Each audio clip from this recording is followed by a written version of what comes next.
Welcome back to Zero to Hero.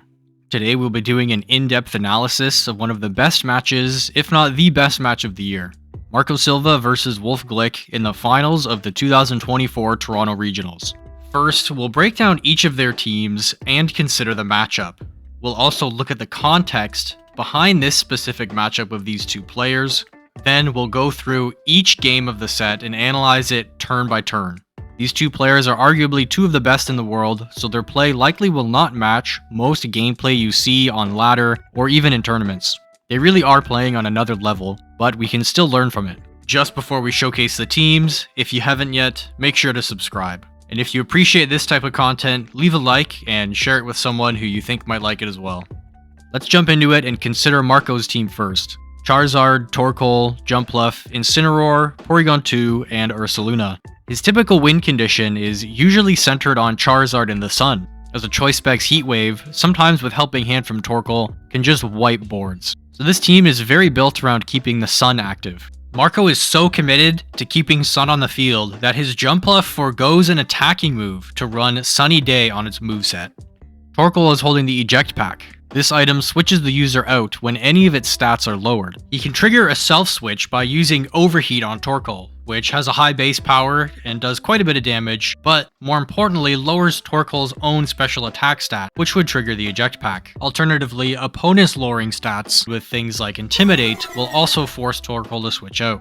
In-game, on turn 1, say for instance Torkoal is led against an opposing Weather Setter and an opposing Intimidate user, all abilities will trigger before the Eject Pack activates. So for instance, against an opposing Pelipper and Incineroar, Pelipper being the fastest will activate Drizzle, then Incineroar's Intimidate will activate, lowering Torkoal's attack, then Torkoal's Drought will activate, setting the sun, then after that, the Eject Pack will activate, switching Torkoal out. That leaves you in a prime position turn 2, having your weather set up, Torkoal switched out into a potential sweeper, while your opponent's setter is stuck on the field and unable to switch in to remove the weather right away.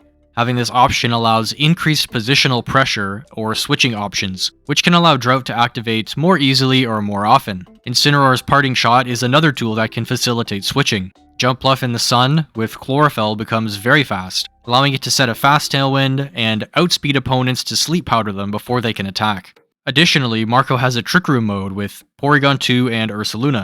Ursaluna really wants its guts to be active to be able to sweep. Since Flame Orb activates at the end of a turn, you can switch in Ursaluna at the start of a turn or during the turn, and it will activate at the end. Whereas if your Pokemon faints and you switch Ursaluna in after, the Flame Orb won't activate since the turn has ended. These switching options with the Eject Pack and Parting Shot allow Ursaluna to come in mid-turn to activate its Flame Orb. Torkoal being so slow is a great option to trigger its Eject Pack, moving last, guaranteeing that Ursaluna can switch in without taking any attacks to activate its Flame Orb.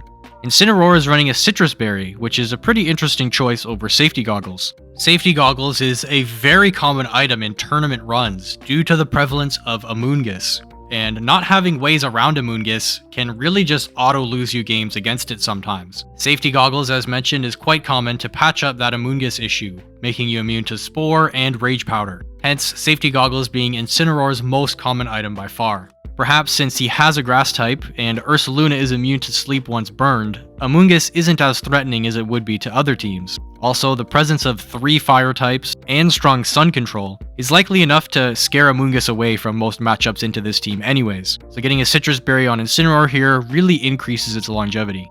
Next, let's consider Wolfe's team.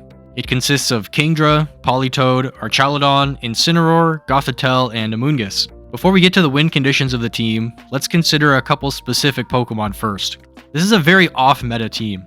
Even the meta Pokemon on the team in Amoonguss, Incineroar, and Archaludon are built very differently than normal. Archaludon is a Power Herb Terra Electric set with Sturdy. This is a glass cannon set that can nuke targets with a one-turn Electro Shot even outside of the rain. Even with its weaker defenses, it will always live a hit with Sturdy, likely allowing the use of more than one Electro Shot once the rain is up, or just flat damage with its other moves. It also has Protect, a pretty uncommon move on Archaludon, sometimes not even seen on other Power Herb variants. Incineroar is running Safety Goggles, but forgoes Flare Blitz in place of Protect. Protect is an incredibly uncommon move on Incineroar. Amoonguss is Terra Fairy, which is not super uncommon, but what is uncommon is its item, the Eject button. When a holder gets hit by an attack, they consume the item to switch out. This gives Wolfe more positional pressure, similar to the eject pack on Torkoal. Amoonguss also has Protect, a pretty uncommon move for Amoonguss. So it looks like he's giving up an offensive move like Sludge Bomb or Giga Drain, and he's even foregoing Clear Smog to run Protect on his Amoonguss. So what's his game plan? That lies on the other 3 Pokemon. Politoed and Kingdra make an obvious Rain Core, as Terra Stellar / Life Orb Kingdra will hit very hard in the rain.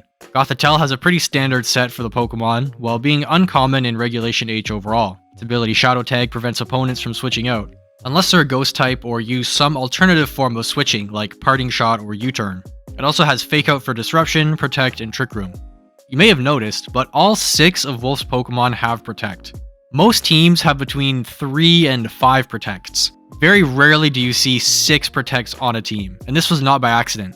Wolfe's alternate win condition to a Kingdra sweep is Politoed's Perish Song, combined with Gothitelle's Shadow Tag. Once used, Perish Song puts a timer on every Pokemon on the field, and when the timer ticks down to 0 after 3 turns, every Pokemon faints. You can switch out to remove this timer, but when Gothitelle is on the field, that option is taken away, as Shadow Tag prevents opponents from switching. So what does this have to do with having 6 Protects on the team? Well, once Perish Song has been used, you want a way to be able to keep your Pokemon alive on the field while your opponent's Perish Song timer ticks down. One of the best ways to do this is with the move Protect, as on the last turn of Perish Song, the user is able to switch their Pokemon out, including Gothitelle, freely, while their opponent will still be trapped by the Shadow Tag for that turn. So if you can set Perish Song and then Protect with your other Pokemon, perhaps use 2 attacking moves and then Protect the final turn, and then switch out, that's an incredibly safe way to trigger the Perish Song KO. And having Protect on every single one of your Pokemon means you're able to use this strategy regardless of which 4 Pokemon you bring to any given match.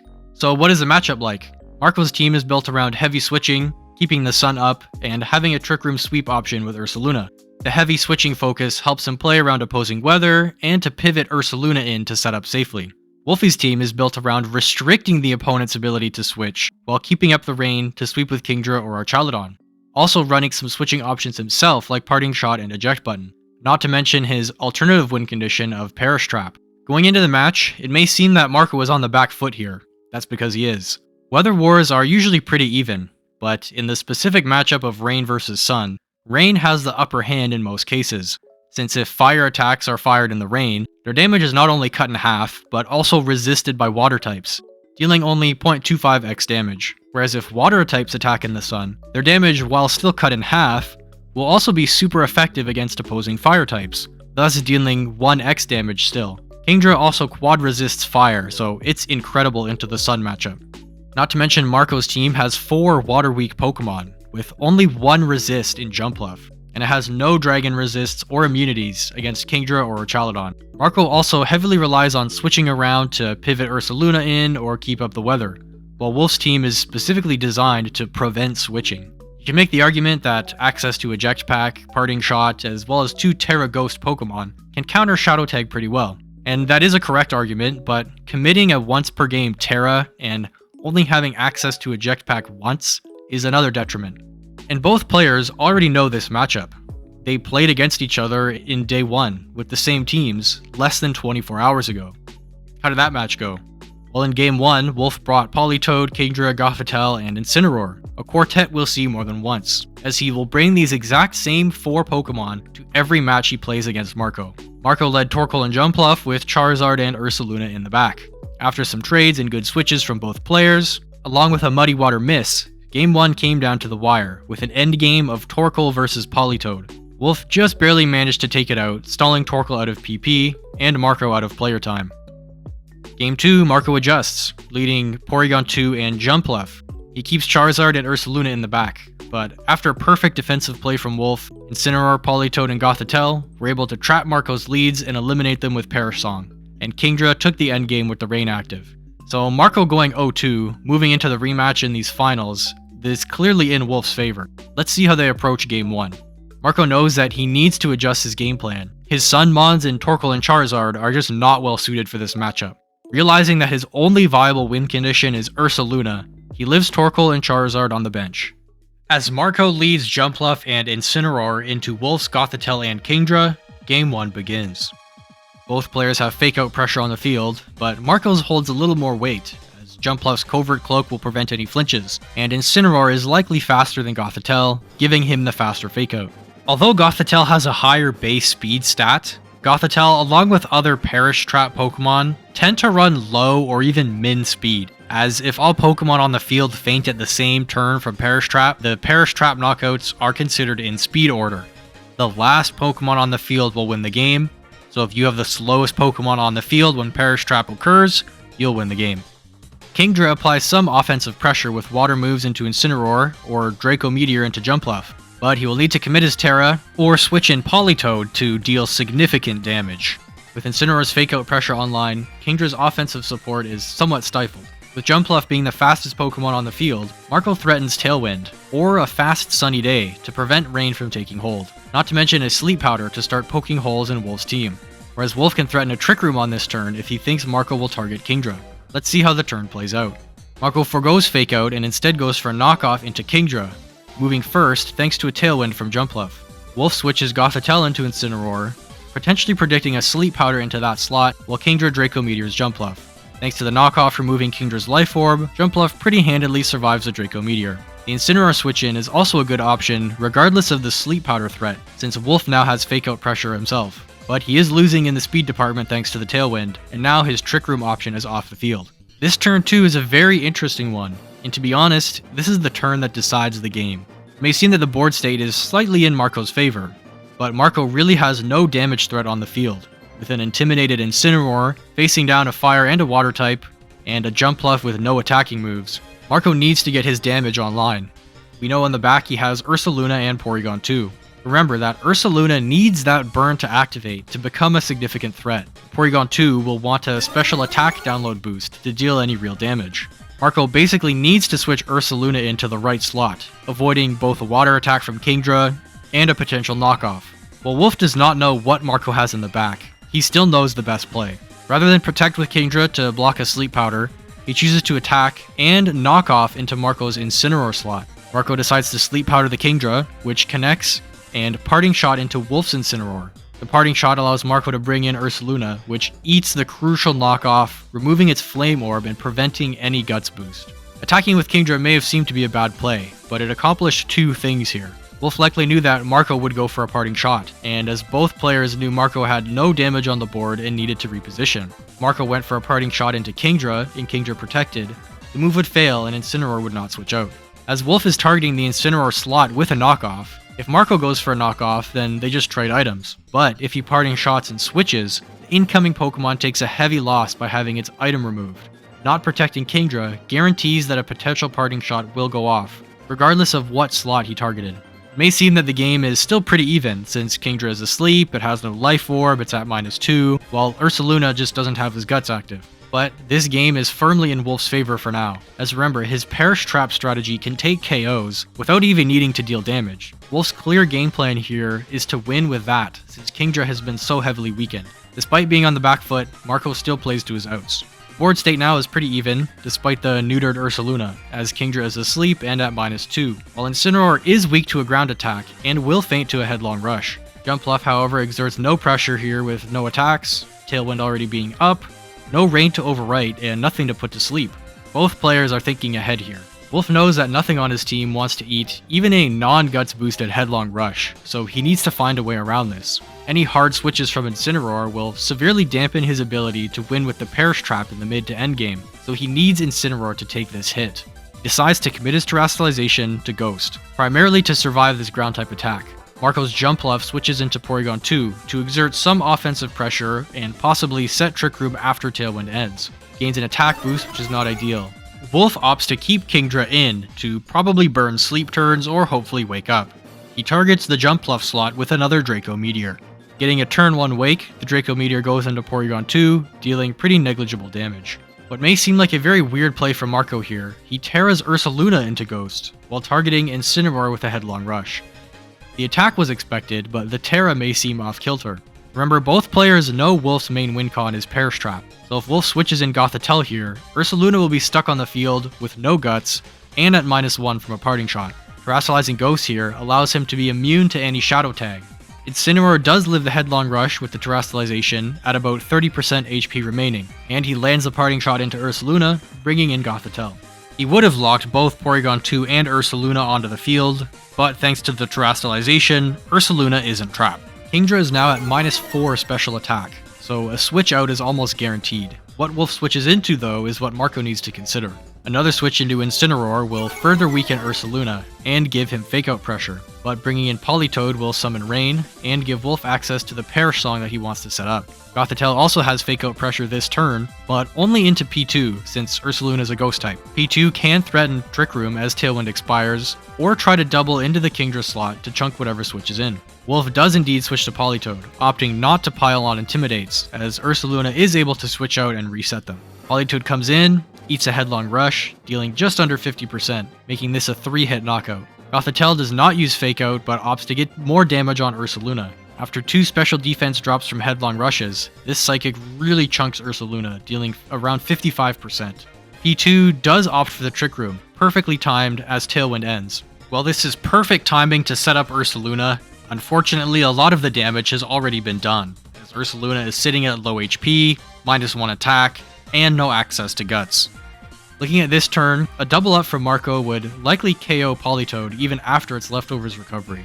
P2 cannot switch, so a Terra Blast into either slot would rack up some damage is the most likely play from Porygon. A double up into Politoed is also risky, as it could protect this turn to stall Trick Room turns and allow Gothitelle to finish off Ursaluna or chip whatever comes in. Switching Ursaluna into Incineroar may seem like a good play to prevent any psychic damage into that slot and apply pressure with Fake Out and Knockoff. But with the Rain up, and Incineroar would be locked into Shadow Tag after switching in, Marco opts to keep Incineroar in the back for now.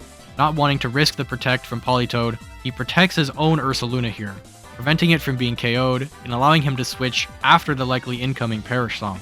We see Gothitelle does indeed target the Ursaluna slot with another Psychic, while P2 sends a Terra Blast into Politoed, dealing about 25% while Politoed sings his song. This essentially seals Porygon 2's fate here. With no special attack boost to fight back, and being locked on the field with Gothitelle, in just a few turns, P2 will faint to the Perish Song. At this point, Wolfe has full command over the game. Marco's best option with P2 is to continue to just chip away with Terra Blast. He also needs to switch his Ursaluna out to remove his stat drops, and try to preserve it as it's his only win con. Wolfe takes advantage of the control on the field by choosing to switch Politoed into Incineroar. This applies Fake Out pressure on the next turn, and keeps Marco locked down with Perish Song on the field, while intimidating Ursaluna if he stays in. Gothitelle does not need to protect this turn, so Wolfe targets Ursaluna with another Psychic. Marco, however, switches Jumpluff in to tank the hit, while Gothitelle eats a Terra Blast from Porygon 2, again, just dealing some chip damage. With Marco really on the back foot, he knows his only chance at winning this game is getting Ursaluna in and racking up damage. With an almost guaranteed Fake Out into P2 from Incineroar, he targets his own Jumpluff with an Ice Beam, hoping to guarantee it goes down for a free switch into Ursaluna, while Jumpluff clicks Rage Powder to ensure Gothitelle attacks it if it goes for an attack. Incineroar does indeed Fake Out the P2, while Wolfe decides to keep up damage pressure to try and close out the game. Gothitelle goes for Psychic and finishes off Jumpluff.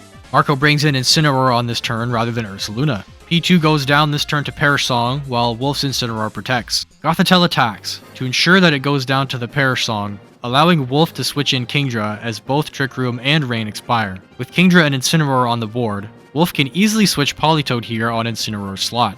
He opts to use Weather Ball into Ursaluna, rather than risk a Muddy Water miss. Marco does not protect, Ursaluna goes down, and Marco's Incineroar is left to 1v2 the Rain duo, which leads to Marco forfeiting the match as he has no way out. So what did we learn from Game 1? Both players started the game pretty neutrally, with Marco locking down Kingdra early, while Wolfe was able to land that crucial knockoff on Ursaluna. Wolfe, as he often does, was able to perfectly capitalize on the lead he gained, and he really had this game locked down from that point on. Throughout this tournament, these players have played 3 games against each other, and Marco was down 0-3. The situation may feel hopeless for him, as each game he's played differently and brought different Pokemon, and he hasn't picked up a win yet. Wolfe has also brought the exact same 4 Pokemon to each game, so he clearly knows what he needs to do to win. After reflecting on their first set, Marco also knows exactly what he needs to do. Recognizing that if Ursaluna can get his Guts online, he has a real shot at winning. The Kingdra also got a turn 1 Wake from its Sleep last match. If he can get even one more Sleep turn and keep Ursaluna healthy, he can win. Both players bring the same 4 Pokemon to the next game. As both players bring the same Pokemon, we see Wolfe's lead changes slightly. Marco again leads Jumpluff and Incineroar, this time into Wolfe's Incineroar and Kingdra. This time we see Marco's Intimidate activates first, letting us know that his Incineroar is probably faster, again cementing he has stronger Fake Out pressure. Marco will still have the speed advantage with a fast Tailwind from Jumpluff, again immune to Fake Out from Covert Cloak. Wolfe here has a few options. He could go on the offensive and try to KO Incineroar with Kingdra, and use Knockoff with Incineroar for damage to remove Covert Cloak, making Jumpluff vulnerable to future Fake Outs. But with both Tailwind pressure and Fake Out pressure from Marco, this would be an incredibly risky play. Wolfe opts to protect Kingdra and Knockoff into the Jumpluff, while Marco goes for the Fake Out into Kingdra, and Jumpluff sets up Tailwind. A pretty standard turn 1. Jumpluff now exerts incredible pressure, able to Sleep Powder Kingdra. Even if Politoed switches in, Jumpluff is still faster than Kingdra thanks to Tailwind. Again, with very little damage pressure from Marco's side, he needs to make progress another way. Remembering the way turn 2 played out last time, he opts to knock off the opposing Incineroar, rather than parting shot anything. A strong play, as removing the safety goggles makes Wolfe's whole team susceptible to Sleep Powder, and Knockoff will remove Politoed's and Gothitel's recovery items, making them much less tanky should they switch in. The Sleep Powder lands, and Knockoff connects with Wolfe's Incineroar, removing the safety goggles. Kingdra snoozes the turn off, and Wolfe's Incineroar parting shots Marco's for a switch. Wolfe could have brought Politoed in here to bring Kingdra online and hope for a wake up, but Jumpluff has Sunny Day pressure, which again would move before Kingdra, and banking on that wake up is not a great play. Wolfe makes the better play of bringing in Gothitelle. Recall that Marco has very little damage pressure on board. Despite the Sleep Powder threat, if he can't do any damage to progress, being locked in here he's in a very unfortunate situation, and Gothitelle has Trick Room pressure to combat the opposing Tailwind. On turn 3, Gothitelle really shows just how strong Shadow Tag is. Marco is completely locked on the board and cannot switch, while having very little offensive pressure. The board state seems locked in Wolfe's favor, but Marco does still have Parting Shot, which will circumvent Shadow Tag, while Kingdra is still sleeping. Gothitel's Fake Out here can hit either target, preventing any Parting Shot or preventing a Sleep Powder. Marco needs to switch to bring in damage this turn to have a shot at the game. Despite Wolfe's Fake Out pressure into Incineroar to prevent that, the threat of Terra Ghost Incineroar and a Sleep Powder is too much for Wolfe to ignore. Wolfe decides to Fake Out the Jumpluff to prevent any Sleep Powders, while Kingdra burns its second turn of sleep. Marco goes for a self-targeting Parting Shot to guarantee that a Protect from either opponent won't stop this switch-in. Jumpluff, without any attacks, doesn't mind the stat drops. This is the perfect opportunity to bring Ursaluna in and get Guts active.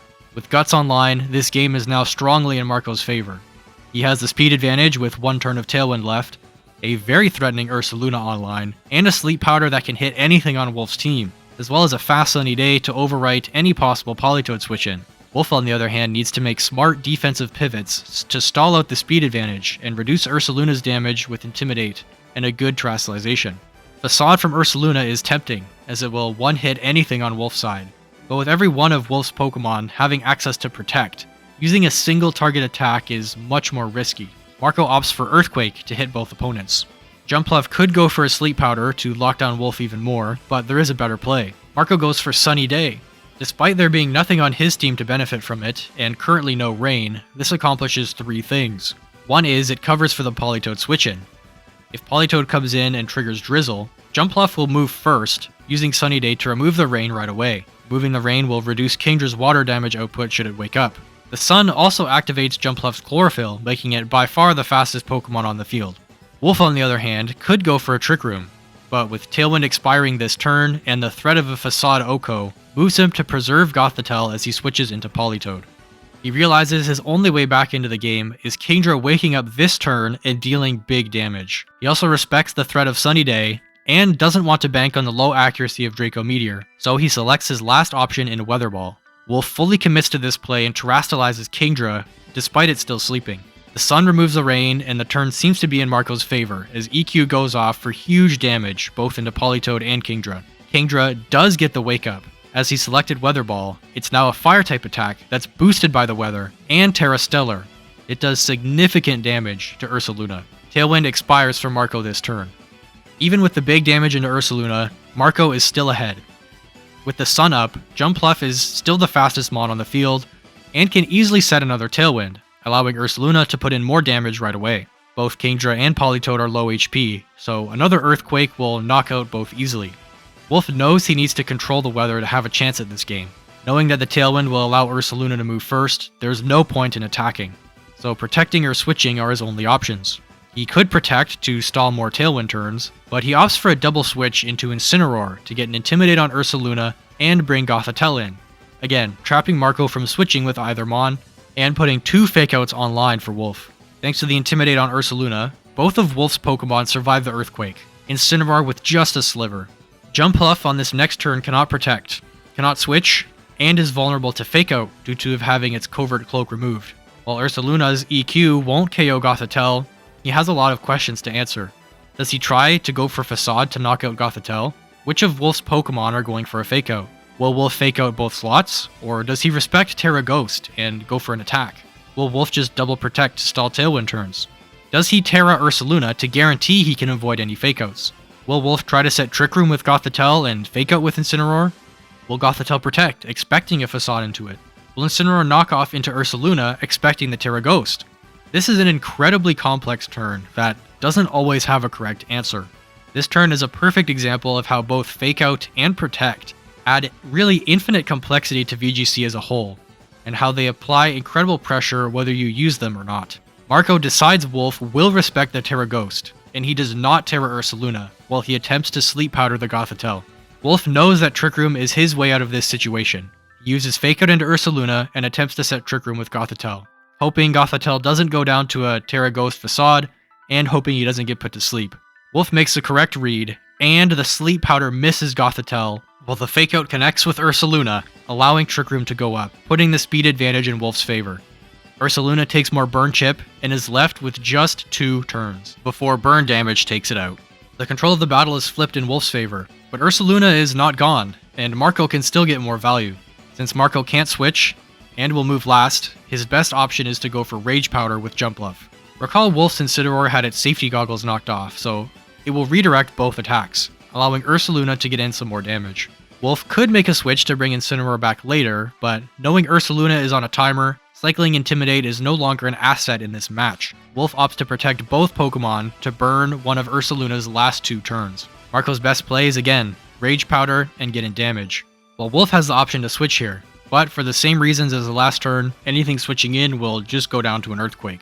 Wolfe attacks with both Mons, targeting Jumpluff with both. And a critical hit from Knockoff along with Psychic, Jumpluff goes down. Ursaluna gets off one last EQ before Burn takes it out, removing Incineroar and further damaging Gothitelle, triggering its Citrus Berry. Crucially, Tailwind ends on this turn, as Marco switches in his full HP Incineroar and Porygon 2.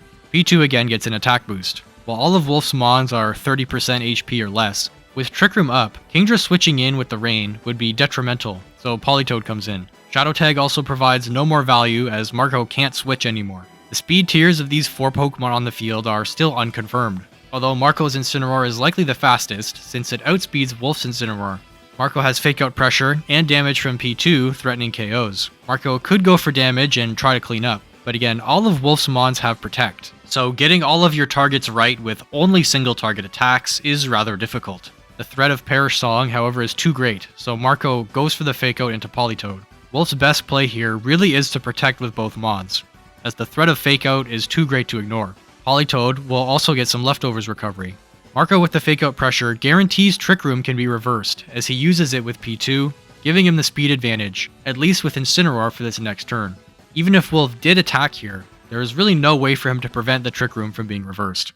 On this next turn, Politoed does have Encore, so if it's faster than Marco's Pokemon, this could Encore lock Incineroar into Fake Out, or make P2 lock into Trick Room. Either of these would be a difficult situation to get out of. However, knowing Perish Trap teams tend to run slower Pokemon, it's more likely that Marco's Pokemon are faster, and not really threatened by Encore. But the Encore could threaten P2, so he targets Politoed with a knockoff from Incineroar for a KO, to prevent any Encore shenanigans. He also opts to Terrasilize into Ghost, primarily this time to remove any water weakness from the incoming Kingdra. P2 moves next and chips Gothitelle, and Gothitelle responds with a Psychic, also chipping P2, confirming that P2 is faster than Gothitelle. The Psychic damage isn't very much, but more critically he gets a special defense drop onto the Porygon.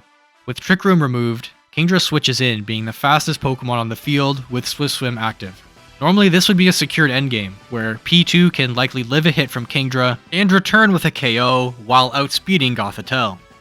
Even if Kingdra does KO P2 with a crit, That leaves Incineroar to finish off Kingdra and easily 1v1 the Gothitelle afterwards.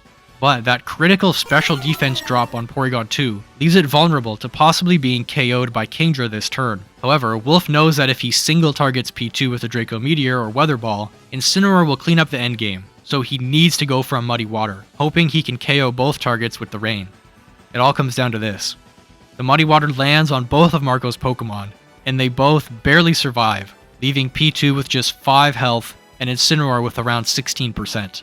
Incineroar finishes off Kingdra, and P2 cleans up Gothitelle, giving Marco the game, pushing the set to a Game 3. What did we learn from Game 2? We saw Marco adjust how he brought Ursaluna in, allowing it to poke massive holes in the health bars of all 4 of Wolfe's Pokemon. The dynamic effect of Fake Out and Protect was seen on multiple turns, as well as speed control shifting back and forth between players constantly throughout the match. The damage from Ursaluna was able to weaken the Perish Trap Pokemon enough to remove that as a win condition for Wolfe, forcing him to rely on Kingdra, which Marco also neutralized with great sun positioning and sleep. This was truly a high-level match. Although Marco was able to take the lead with Ursaluna, Wolfe played around it incredibly, allowing him to nearly take the game back with an endgame preserved Kingdra. There's no point in adjusting any Pokemon, as both players have played this matchup 4 times now in this tournament, and they know how the matchup goes. They both take the same Pokemon into the final game. Wolfe decides to lead his Rain Core this time around, while Marco continues with the same lead of Jumpluff and Incineroar. Although this may seem like a very straightforward lead, this creates an incredibly complex turn for Marco to navigate. Kingdra and Politoed exert both immediate offensive pressure with Kingdra, and the possibility of Politoed clicking Perish Song and Gothitelle switching in early to lock Marco on the board.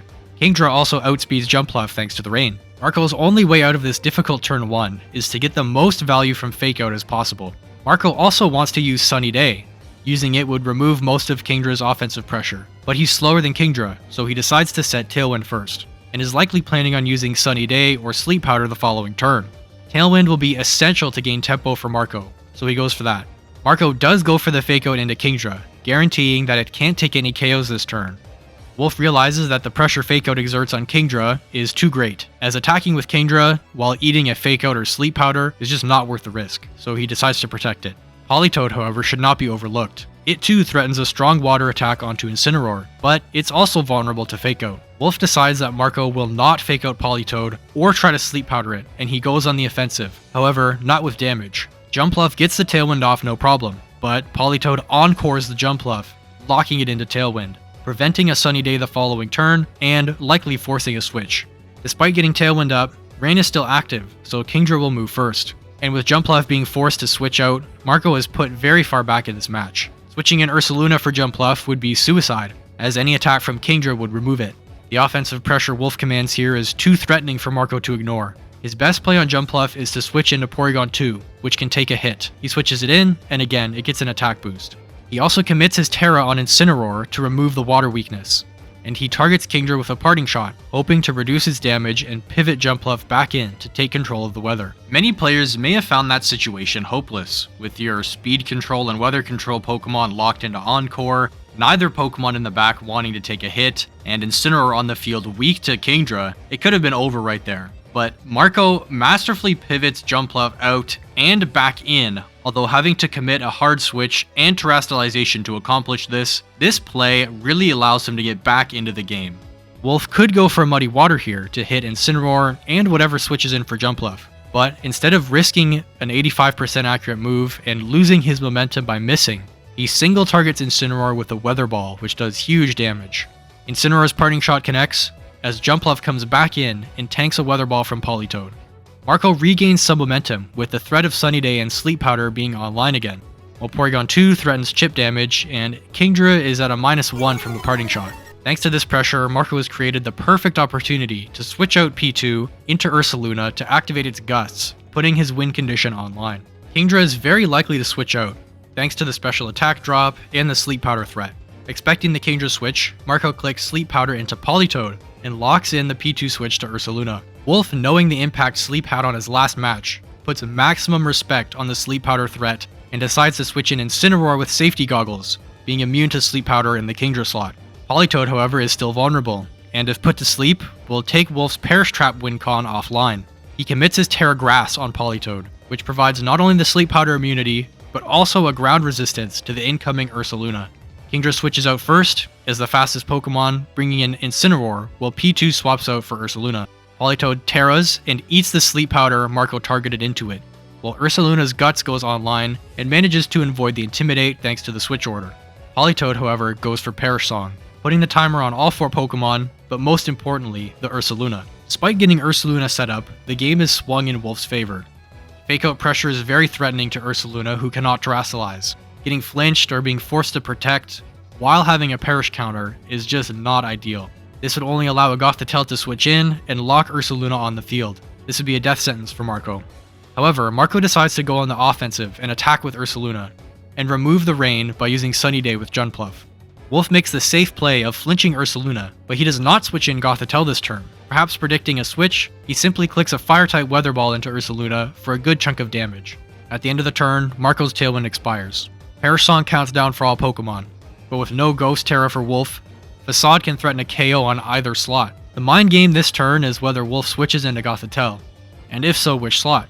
Marco could go for a Facade and a Sleep Powder targeting both slots. This would KO whatever Facade hits, and it could cover a Gothitelle switch, whereas if it switches into Facade it gets knocked out, and if it switches into Sleep Powder it goes to sleep. But with just 2 Perish turns left, even a sleeping Gothitelle would still need to be attacked the next turn, which while going down, would secure the end for Ursaluna and Junpluff. Not to mention Wolfe's high Protect usage. He could just protect both Mons, allowing the timers to tick further. Wolfe decides the safest play is to do just that. Protecting with both Mons, he avoids any Facades, and allows Burn Chip to whittle down Ursaluna. Marco does go for a Facade, knowing that getting in damage with Ursaluna is his only way to win. Rather than try and Sleep Powder, he swaps out Junpluff for P2, removing the Perish counter, and planning on setting Trick Room after Tailwind runs out. With both of Wolfe's Pokemon and Ursaluna down to 1 Perish timer, it's expected that all 3 will switch. Wolfe cannot afford to lose Politoed, as that would allow Junpluff to remove the rain, neutering Kingdra for the endgame. He also does not want to lose the impact Incineroar provides, so a double switch from Wolfe is pretty likely. Marco again is left with another difficult decision, expecting Wolfe to double switch. Should he try and take KOs with Facade or Earthquake, or should he preserve Ursaluna as well and set Trick Room? Politoed does switch out for Gothitelle, preserving Wolfe's rain pressure. Marco switches in P2 for Junpluff, likely wanting to have pressure when Politoed comes back in. Wolfe, however, decides to leave Incineroar in, possibly going for a knockoff into Porygon 2, expecting the Trick Room, as removing Eviolite along with a free switch from getting knocked out would be worth Incineroar fainting. Marco decided to get in big damage with Ursaluna by clicking Earthquake, chunking the incoming Gothitelle, triggering its Citrus Berry, and one-shotting Incineroar, preventing any knockoffs from going off, but fainting to the Perish Song. Marco brings in Incineroar while Wolfe brings in Kingdra. After that play, Marco is left with very little offensive pressure on his team, and a damaged Incineroar, while Wolfe has his Rain duo in the back, and Perish pressure with Politoed and Gothitelle both being pretty healthy. With 2 turns of Sun left, Kingdra is less immediately threatening, but a Draco will still hit hard. Gothitelle has Fake Out pressure into P2 as well. Marco could go for a Fake Out and Sleep Powder into either slot, but Wolfe's abundant use of Protects makes both of these single target moves very risky.